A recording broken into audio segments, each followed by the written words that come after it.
السلام عليكم حبايبي متابعيني، شلونكم؟ أخباركم؟ إن شاء الله الكل بخير وصحة وعافية.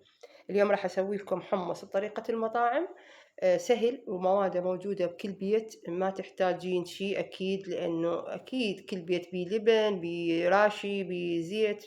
الحمد لله إن شاء الله دائما بيوتكم عامرة بالخير والعافية. وأسوي لكم إياه بالحمص المجروش. الحمص المجروش هو مو هاي الطريقة الأصلية.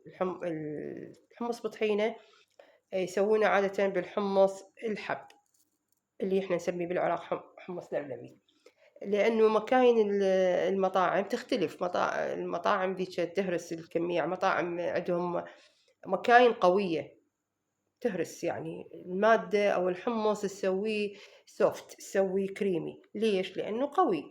إحنا هنا بالبيوت، كل البيوت لو جبتي أكبر ماكينة ما راح تجي ويا ماكينة المطعم. فدائما يشتكون البنات، يقولون الحمص ما يطلع من عندنا كريمي أكثر البنات مو كلهم. فراح أسوي لكم إياه بالحمص المجروش. وطبعا هواية يسوي الناس تسوي بالحمص المجروش نفس الطعم، وطيب يصير وسهل بالخفق وبالخلط مالت بأي مولينكس عندك، أي خلاطة ثرامة خضار تصير. ونبلش بالمقادير. عندي هنا كيلو حمص، وزنته بنفس هذا الجلاس، وزنته 3 ونص، 3 جلاسات ونص، صار يعني النص شوية زايد، يعني 3 ونص خلينا نقول. عندي هنا جلاس ما مليان، شوفوا راشي. طبعا بنفس الجلاس اللي تقيسون به الحمص تقيسون به هذا. عندي هنا جلاس لبن روب، زبادي، كل ما يكون إذا روب منشف يكون أفضل، أحسن ما يكون بسوائل. وهنا عندي زيت نص جلاس، وهنا عندي ملح حسب الرغبة، انتو ايش تحبوا، ايش قد ملوحته. وهنا عندي رشة لامندوزي، وعندي هنا كمون. وهنا كل جلاس تقريبا مال حمص حطيت له فص ثوم، والثوم اختياري، اكو ناس ما تحط له ثوم نهائيا، بس هو الثوم يخليه ينطي طعم طيب، اللي ما يحب الثوم لا يخلي الثوم. هاي هي موادنا. راح هذا اسلقه تقريبا، اسلقه مساقاه. شلون مساقاه؟ يعني هسه اول شي اغسله واحط له مي اغطيه. يعني اذا هذا 3 كواب ونص احط له تقريبا 3 كواب مي يتغطى، واسلقه. اول ما يغلي انصيه على النار واخليه مثل ما تهدرين تمن الرز، يعني هيك على نار هادئة يظل إلى أن تفتح الحبة وتصير ناعمة ناعمة. وأراويكم إياها من بعد السلق، لأنه ما يحتاج أطلع يعني قبالكم شلون أسلق وشلون، هاي طول الفيديو.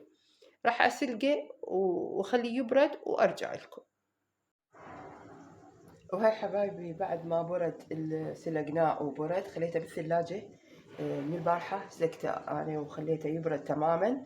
يبرد تماما، تحطوه بالثلاجة يبرد وبعدين تشتغلون بيه.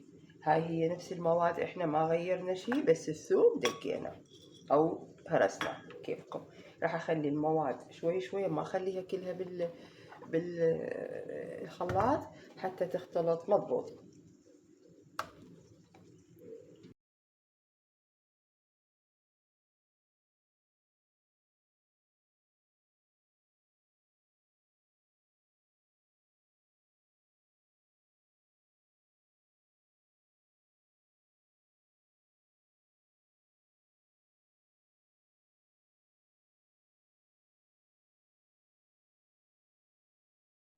وهاي متابعيني الحمص جهز، شوفوه صار سوفت وثخين ويعني شقلكم. شوفوا هذا يبقى عندنا تقريبا اسبوع اكثر حسب الاستهلاك ايش قد تاخذون من عنده.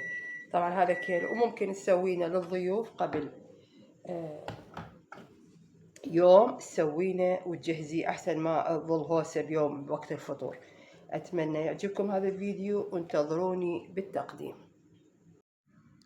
وهذا متابعيني الحمص بطحينه جهز. شوفوا شلون سوفت وناعم ومثل المطاعم واطيب بعد. وتقدرين تسوين كمية ممكن قبل يوم قبل يومين، ويبقى حتى أكثر من أسبوع بالثلاجة، وتطلعين من عنده وقت الإفطار بأكل طبق من المقبلات اللذيذ. أتمنى يعجبكم هذا الفيديو، ولا تنسون الدعاء الوالدي بالرحمة، وفي أمان الله.